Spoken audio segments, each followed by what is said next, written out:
દરજી શું કામ કરે? દરજી શું કામ કરે ખબર છે તમને? શું કરે? કપડા સીવે.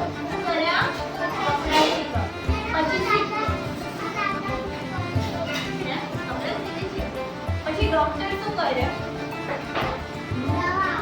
દવા આપે આપણે બીમાર પડ્યા હોઈએ તો.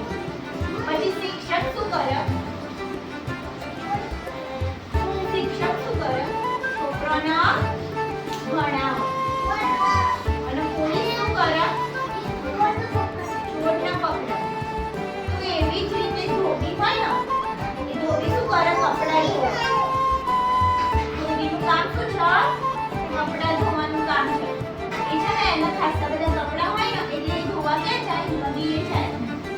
ક્યાં જાય? નદીએ કપડા ધોવા જાય. અને મોટો પથ્થર હોય